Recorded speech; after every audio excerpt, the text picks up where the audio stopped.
Mirë se rishihemi sërish miq, do të jemi në këtë rubrikë me hoxhën nderuar Ahmet Kalaja, ku do të pyesim ato që shpesh na krijojnë dilema në agjërimin ton, si ta agjërojmë më mirë, çfarë duhet të kemi kujdes, por nëse gabojmë si të korrigjohemi, e tjera si këto do t'i zhvillojmë në këtë bisedë me hoxhën nderuar Ahmet Kalaja. Hoxh, mirë se vini. Mirë se zgjedëm. Hoxh, flasim pak për këtë pjesën e historikut të Ramazanit, sepse duket sikur është bërë një trend i ri dhe duket sikur është një adhurim modern i këtyre ditëve. Po ndërkohë ne dimë që agjërimi është shumë i hershëm për shekuj me radhë. E bukur është që një agjërimi trend do të thotë një lloj, le të themi, parakalimi kohor që ka Islami në raport me shkencën dhe mjekësinë dhe gjithçka, sepse njerëzit sot agjërojnë edhe për të dobësuar, edhe për të qenë më të shëndetshëm, edhe për të kuruar nga shumë sëmundje etj. Domethënë Islami është në pararoj. Kjo është e para. E dyta, nuk është agjërimi diçka që ka ardhur në këto kohë vetëm. Pra agjërimi është një adhurim që e kanë sjellë të gjithë profetët. Për këtë arsye tha Zoti, o ju që keni besuar, ju është bërë obligim agjërimi siç ka qenë i obliguar dhe për popujt përpara jush. Pra, edhe popujt përpara nesh, edhe profetët përpara nesh e kanë sjell adhurimin agjërim. Ne faktikisht kemi një rregull në Islam që thotë shtyllat e besimit dhe kushtet e besimit janë të njëjta tek të gjithë profetët. Që do thotë, të gjithë profetët kanë predikuar besimin në Zot një të vetëm, të gjithë profetët kanë predikuar besimin në engjëj, të gjithë profetët kanë predikuar besimin në profetët, të gjithë profetët kanë besuar në librat e shenjtë, predikuar besimin në librat e shenjtë, të gjithë profetët kanë predikuar besimin në para përcaktimin e Zotit, kada dhe kader që i themi ne, dhe të gjithë profetët kanë predikuar besimin në botën tjetër. Në të njëjtën kohë, të gjithë profetët kanë pasur kredon e hyrjes në besim, për që i themi ne shahadeti. Të gjithë profetët kanë falur namaz, siç e falim ne namazin. Pavarësisht se çfarë janë thënë formulat, po namazi ka qenë tek gjithë, agjërimi tek gjithë, ndihmesa e fukareve dhe të varfër nëpërmjet zakatit tek gjithë dhe pelegrinazhi tek gjithë. Pra të gjithë besimtarët e mirë kanë agjëruar, që do thotë çdo kush që agjëron sot në 2026 është një hallk e vazhdimit të këtij zinxhiri. Absolutisht, pa të gjithë profetët e Zotit, absolutisht, sepse ne themi, a është Islam? Po, atëherë përdesa është Islam, atëherë thjesht mund të ketë ndryshuar ndonjë formulë aty brenda, mund të ketë ndryshuar në një miksim diçka, po në përgjithësi agjërimi pra është tek gjithë profetët. Ndërkohë agjërimi, pra Ramazani është një prej muajve të kalendarit hënor. Po në raport me kalendarin diellor që përdorim kryesisht ne, lëviz 10 ditë. Lëviz 10 ditë. Ka urtësi kjo? Absolutisht që ka urtësi. Domethënë po të ishte Ramazani një muaj fiks, siç e kemi, për shembull ne tani kemi ndimër, i bie që një pjesë të popullsisë së botës do të ishte gjithmonë në verë. Dhe ke Zoti nuk ka racë të privilegjuar, nuk ka njerëz më të mirë se disa të tjerë, nuk ka raca më të zgjedhura, tek Zoti jemi të gjithë njësoj.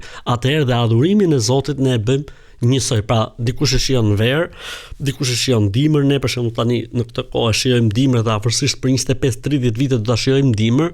Një pjesë tjetër e botës e shijon verë, pastaj do të ndodhë kundër, ne do ta shijojmë verë, ata do ta shijojnë dimër. Pra sikur po na thot Zoti, nuk është raca, nuk është ngjyra, nuk është kombësia apo nacionaliteti, ajo që ju bën më të mirë te Zoti, ajo që ju bën më të mirë te Zoti është perfeksioni, është devotshmëria, është devocioni, është korrektësia, është sjellja, edukata e kështu me radhë. Një aspekt tjetër që pyesin shpesh janë yjet. Pra a lidhet agjërimi me shfaqjen e plot yjeve? Po faktikisht kjo është një tip besëtnie e futur në Islam.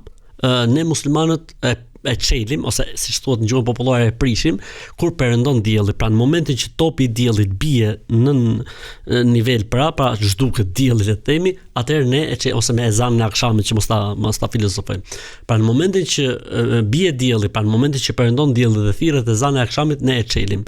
Ndërsa ka qenë si tip besëtnie që duhet me parë yjet. Ndoshta e kanë pas bërë edhe për siguri, sepse yjet nuk dalin vetëm se mbasi diellit ketë perënduar sigurt ka hyrë nata, por faktikisht nuk është sipas Islamit. Pra që do t'i referohemi është kalendari kryesisht ka bërë ose ezani akşamit për xhamin ose nëpër televizion, siç është rasti në televizionin ton ku ne po zhvillojmë emisionet, i kemi ezanin edhe për iftar edhe për sufyr. Pra le t'i referohemi, si më thon, ezanit. Tani ju thatë që ka qenë për siguri dhe nuk janë të pakët ata që vazhdojnë ta kenë këtë merak. Kjo është problem. Pra, po thot më mirë nuk lejohet, pra konsiderohet bidat ose sajes në Islam. Pra, profeti i Zotit alayhi salatu wasalam thot me perëndimin e diellit. Ajeti kuranor thot sapo të hyjë nata. pra me perëndim, sepse nata hyn me perëndim. Pra ne nuk mund të bëjmë diçka, në kohën le të themi monizmit që njerëzit nuk kanë pas sigurira, edhe dia edhe informacioni ndoshta nuk ka qenë aty ku duhet. Pra u dëgjua ezanin nuk ka më kuptim që mos e çelës. Madje ju thoni shpesh që hyn gjuna, nëse njeriu me vetdije e lën se ka njerëz që ja bëjnë kështu, e di thotë që ka hyrë koha apo letria dhe pak për të siguruar, nuk bën. Sepse domethënë del nga norma islame, norma fetare është perëndimi i diellit. Si më thon Zoti tha deri në perëndim diellit, po jo dua edhe çik më shumë. Jo, do bësh atë që tha Zoti. Një merak tjetër i ngjashëm me këtë është dhe meraku i syfyrit, i mëngjesit. Pra një pjesë po thon po e mbyll herët sepse nuk e di fiksa atë momentin peribardh, perizi. Kjo çështje është po kjo çështje është e zgjidhur me ezanin e sabahut. U thirr ezanin, mbaroi historia. Shif aty kalendarin, mbaroi historia. Nuk ke tani disa njerëz vejnë aty një pejt bardh dhe një pejt zi, thot po e shoh derisa ti dalloj. Nuk funksionon kjo gjë, sidomos nëpër qytete, sidomos pastaj peri bardh dhe peri zi është përkthim jo korrekt. Në gjuhën arabe, pej bardh dhe pej zi thon dritës agimit dhe errësirës natës. Pra Zoti tha derisa të shfaqet drita e agimit. Për këtë arsye muezini i profetit alayhis salatu wasalam nuk e thriste ezanin derisa ti thoshin njerëzit, ishte i verbër, derisa ti thoshin njerëzit doli drita e agimit. Në momentin që dëgjonte njerëzit që i thonin doli drita e agimit, hypte mbi mur aty dhe thriste ezanin. Edhe aty njerëzit e ndërprisnin, si më thënë, ai që i themi ne sot imsaku apo që i themi ne sot ezani sabat, dhe nuk ka pse domethënë njeriu as të vi përpara nga meraku dhe frika, pas të dëgjoj se ndoshta s'është mirë ka kohë akoma, lër aty, mbyll aty si gjithë muslimanët, e çelin në një kohë dhe e mbyllin në një kohë. Pra nuk ka nevojë për merakje të shtuara, apo e shprehu e famshme stresi zero në këto dy momente. Duke qenë se jemi në këto dy skajet e agjërimit, pra syfyri dhe iftari, a ka ushqime që preferohen në këto momente? Saktë, e bukur. Po, ka ushqime që preferohen nëse janë mundësitë. Ushqimi i preferuar në të dyja rastet, si në iftar dhe në syfyr, është hurmi. Kur themi hurmi, nuk kemi për qëllim hurmin e madh tonë, kemi për qëllim hurmin e palmës, pra ose siç një hurma arabe, dates. Kjo është faktikisht e synet, pra është e pëlqyer dhe e preferuar në kohën e iftarit, po edhe në mbyllje në syfyr. Nëse nuk ka, dikush atëherë preferohet uji, pra të çelet me ujë. Kjo është gjëja më e mirë që mund të bëhet, pra çelja me ujë. Duat, ne shpesh kemi, po themi, gjëra që i kemi shumë të rëndësishme dhe të shtrenjta për veten tonë. Po ndërkohë ka dua profetike që duhet i japim përparësi. Çfarë do të themi? Bravo, përveç duave që ne mund të bëjmë para se ta çelim iftarin, kemi edhe një lutje profetike që thotë, unë po them, domethënë kështu arabisht, po mund të thuhet edhe shqip, nuk ka problem. Dhahaba dham wabtalat al-uruq wa thabata al-ajru inshallah. Kjo është ai libri Mburoja e muslimanit. Libri Mburoja e muslimanit, po zakonisht edhe këto aplikacione kalendaret, edhe në kalendaret është, domethënë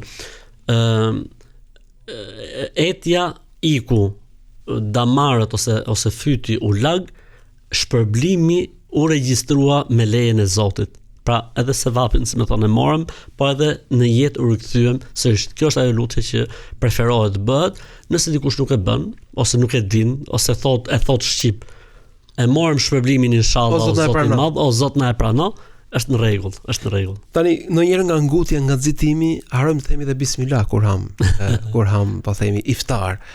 A kemi për gjuna, a na pranohet ai agjërim? Njeriu duhet thot bismillah kur han ushqim normalisht, po nëse harron nuk ka problem. Për këtë arsye profeti alayhis salam tha, nëse dikush kur han ose pin harron të thot bismillah, kur të kujtohet le thot bismillah në fillim e në fund. Pra në momentin që kujtohesh, thu bismillah në fillim e në fund edhe je okay, pra nuk është patjetër, domethënë. Hoxh, me që po flasim për ushqimin edhe pse jemi në agjërim. Pra ezani i akşamit nafton që ta çelim, po ndërkohë paralelisht nafton dhe që të shkojmë në xhami, që të falemi. Jo patjetër në xhami, mos na rëndo tani. Lecoj. Hajdeni në namaz, thot. Po mirë, po hajdeni në namaz, domethënë edhe ke falemi. E rëndësishme, atë falemi, atë ushqemi. Të dyja i bëjmë inshallah. Shpresoj Zot. Dhe e para është ta çelim me diçka të lehtë dhe pastaj qetësohemi, falim namazin, pastaj shtrohemi për të ngrënë darkën ose për të ngrënë iftarin. E kjo është pastaj edhe një mënyrë më e mirë për të vetë përmbajtur, sepse ndoshta në ato momente uria është shumë e madhe. Po janë i pjesë hoxh që janë dhe duanpirës. edhe Po çfarë keni kap me Duan Pierce të bërë? Pse e keni kap kaq fort për bërë me Duan Pierce? Po Duan Pierce ka një problem se përveç se pin vet, ju shpërndajnë edhe të tjerëve dioksid karboni. Tani kam përshtypjen që ata më tepër se sa eti dhe uri kanë atë nevojën për të ndezur duhan. Duhet ta çelin me halal. Pra përderisa gjatë gjithë ditës kanë agjëruar ndaj halalit dhe ndaj haramit, çeljen duhet ta bëjnë patjetër me halal.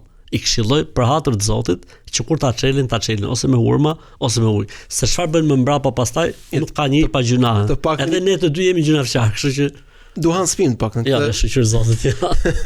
Pra të paktën nuk i that lerni duhanin, po i thënë së paku mos e çelni me duhan. Mos e çelni me duhan. Okej, ky është pazari i fundit. Minimumi që mund të unë si hosh më poshtë nuk shkoj dot. Po shpresojmë që Ramazanin tjetër do bësh dhe më i mirë dhe ndoshta do na ofrosh zgjidhje tjetër. Gjumi është një problem tjetër gjatë këtij muaji. Çfarë problemi ka gjumi? Shqyr që flej njerëzit gjumë. Po nuk flet e gjumë, nuk sheh ëndra. Po tani Ramazani është për të zgjuar, për të vetëdijsuar. Kishe për qëllim ditën apo natën? Ditën. Okej, u kuptuam. Pra, nëse një pjesë të mirë të ditës e kalojmë në gjumë, a ka se vap agjërimi asaj dite? Dita mund të jetë e gjatë. Mos flasim tani ne që është dimër, që e kemi ne dimër, po dita mund të jetë e gjatë. Do është normale që një të flej gjumë, nuk ka asnjë problem. Gjithë problemi që ne, domethënë, duam të korrigjojmë është si ta kalojmë, si ta ashtu flejmë gjumë që mos ta çdo 10 minuta sa kanë vetur. Ama nëse një flen gjumë se është i lodhur ose për shembull është fal sabahu herët dhe ka kohë akoma për të shkuar në puna, në shkollë, nuk ka problem. Fetarisht pa nëse flen nuk ka problem. Ama me kthy ditën në gjumë e natën në ushqim, pastaj kemi humbur sensin dhe qëllimin dhe filozofinë se përse ne duhet ta agjërojmë. E zejmë se dikush fleti gjumë, agjërimi i tij është i saktë. Pra nuk është se ka humbur agjërimin, nuk është si është prishur agjërimi, thjesht domethënë nuk ka bërë atë më të virtytshme, më të mirën. Ndërkohë pyetjet për, po them, personat që kanë probleme me shëndetin janë të shumta, po besoj do t'i dedikojmë një takim të veçantë këtij momenti, po le të flasim së paku për ata të cilët ju ndodh që të humbi vetdije apo të fiktit. A ja u prish agjërimin asaj dite, ja u prish Ramazanin, çfarë gjykimi ka? Atëherë nëse të fikti zen gjithë ditën e agjërimit, atëherë nuk quhet ajo ditë. Nëse i të fikti, nuk e di si ta them, nëse të fikti zen një pjesë të ditës, agjërimi është i saktë. Pra nëse janë disa momente, disa çaste dhe personi pastaj këndellat kur i thon në Kosovë. Po. Është saktë. Është i saktë, po. Një breng tjetër që besoj i shoqëron shumë për njerëzve janë ato vitet apo e shkuara e cila ka kaluar pa Ramazan, pa agjërim. Çfarë t'ju bëjmë atyre viteve? A duhen kompensuar, a duhet pendohemi për to, a duhet t'i agjërojmë, cila është zgjidhja? Atëherë më e drejta dhe më e saktë është që në ato kohë që nuk kemi agjëruar Ramazanin, se nuk e kemi ditë vlerën, nuk e kemi kuptuar ashtu siç duhet fen dhe besimin, me pendim fshihet çdo gjë. Është si puna e namazeve. Po u pendove për namaz dhe pa falura, Zoti të fal dhe të mëshiron. Tani ne flasim për këto ditë të tjera, për shembull që mund të ketë pas një arsye që dikush akoma nuk i ka plotësuar.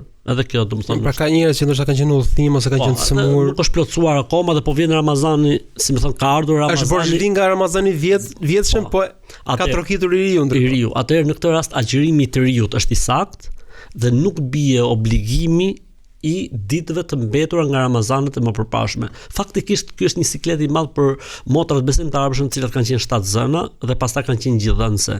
Dhe i bën 1 muaj ose 2 muaj Ramazani. Për këtë arsye në këtë rast ne këshillojmë që agjërimin ta bëjnë në dimër. Ta bëjnë gjatë dimrit, domethënë këto muajt e mbetur ti bëjnë gjatë dimrit në mënyrë që ta kenë më të lehtë për ta ribër, domethënë atë agjërimin që ka qenë obligim. Nëse flasim për faktin që agjërimi është detyrë për çdo besimtar, për çdo musliman, kush duhet të agjëroj? Në cilën moshë fillon agjërimi dhe në cilën moshë mbyllet, nëse ka një moshë mbyllje e tij? Agjërimi nuk ka moshë që mbyllet përveç se njeriu nëse nuk ka mundësi më të agjëroj. dhe nuk ka pra moshë, ndërsa mosha për cilën obligohet njeriu ta agjërosh mosha pubertetit, pra le të themi 13, 14 vjeç fare, domethënë diçka e tillë. Aty konsiderohet i maturuar, pra është i vetëdijshëm, kupton edhe qëllimin e jetës, kupton fillon dhe ndoshta ka dhe lutjet e veta, duat e veta, konsiderohet i rritur. Domethënë aty domethënë fillon si obligative, ndërsa agjërimi më përpara kësaj, domethënë është mirë që ta agjërohet, sepse tani lin pyeta po mirë. Para kësaj moshe çfarë duhet bëjnë fëmijët? Preferohet që ta agjërojnë. Ndoshta jo muajin e plot, por disa ditë prej muajit që të mësohen dhe t'ju dashurohet agjërimi. Pra çohen me familjarët në iftar bashk, çohen në syfyr bashk, dalin nëpër iftare, dalin nëpër syfyre, dalin në xhami me prindrit e tyre, pa, domethënë që adhurimi i agjërimit të jetë diçka që e kërkon shpirti, e kërkon, si më thon, të bëhet pjesë e jetës vjetore dhe jo thjesht duhet më agjëru se duhet më agjëru, po të jetë diçka më e ndjer. Pra, nëse agjeron fëmia para kësaj moshe, është mirë, është mbarësi për të dhe shpërblimi shkon tek prindrit. Është edukim, besoj, është një lloj disipline. Po. Për këtë arsye tregojnë domethënë sahabët si më thon loznim i loznim me lodra, bëshim kukulla lodra që t'ju otojshim deri në kohën e iftarit. Pra do thotë që i mësonin fëmijët e tyre që ta agjëron çështë në moshë të vogël. Po nuk thotë Islami që ta agjëroj patjetër gjithë muajin, po disa ditë, pastaj duke jashtuar derisa unë di raste për shembull që ka fëmijë që agjërojnë edhe nëse prindrit i kanë ndaluar kanë bërë problem fëmijët, pra shkthyer në traumë, derisa prindrit kanë thënë okay, agjëroni me ne. Domethënë e ka marrë me qejf kur i thonë, e ka marrë me kënaqësi. Po obligimi me sa duket lidhet me vetdijen. Pra, kur është i vetëdijshëm, kur është i rritur, kur është i maturuar. Tani kemi një kategori që janë persona të cilët ose kanë, po themi, vonesë të zhvillimit mendor, ose kanë probleme të shëndetit mendor. Kjo kategori duhet ta agjëroj, çfarë gjykimi ka, çfarë trajtimi ka? Nëse e koncepton, nëse arrin le të themi të përmbahet normave, mund ta agjëroj.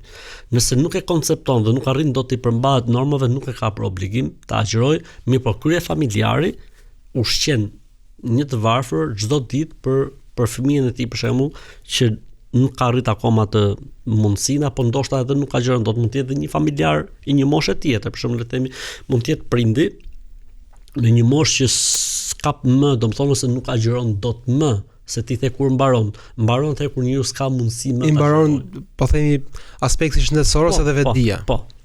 Kështu që vlen edhe për pjesën tjetër dhe, si më thon, krye familjari është ai i cili, domethënë, ushqen për çdo ditë një të varfër për atë që nuk ka mundësi mendërisht ta agjëroj apo për atë që nuk ka mundësi shëndetësore për shkak të moshës apo për shkak të humbjes edhe të vetdijes, nëse është në një moshë tepër të thyer. Ndërkohë aspektet shëndetësore janë të shumta dhe besoj janë të shumta njerëz që ju pyesin për çështjet e përdorimit të po themi medikamenteve apo kur do ta çelin, kur do ta mbyllin e tjera, por ne besoj që do të kemi një takim të veçantë vetëm për këtë aspekt. Unë falenderoj shumë për këto pyetje, do të jemi sërish me shumë pyetje të tjera, me shumë dëshirë për të ritakuar, zoti shpërblet. Shpret zot. Sot shpërblet. Ndërmiq këtu e mbyllim edhe këtë takim sotëm, ishim me Hoxha Ahmet Kalan. Gatishmëria e tij është gjithmonë edhe në rrjetet sociale për t'ju përgjigjur pyetjeve tuaja, dilemave tuaja, por mos harroni edhe këtë takim i cili do të jetë gjatë gjithë muajit të Ramazanit. Miru takofshim.